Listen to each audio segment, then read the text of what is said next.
Alam mo bang pwede nating makita yung listahan ng mga napadalhan natin ng friend request na hindi tayo ina-accept? Yung tipong ilang buwan na o ilang taon na hindi pa rin tayo ina-accept. Syempre, mag-isip ka na kung mag-aantay ka pa o ika-cancel mo na. Kung interesado kang malaman, sundan mo lang ito. Buksan po natin ang ating Facebook account at pindutin ang profile menu. Pindutin po ang settings icon. Scroll lang po natin hanggang makita po natin ang Your Time on Facebook.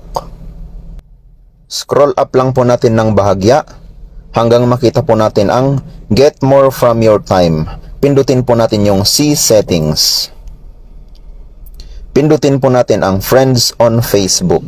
At makikita po natin dito yung mga nag-friend request sa atin na hindi pa natin na-accept. So pindutin naman natin itong See All.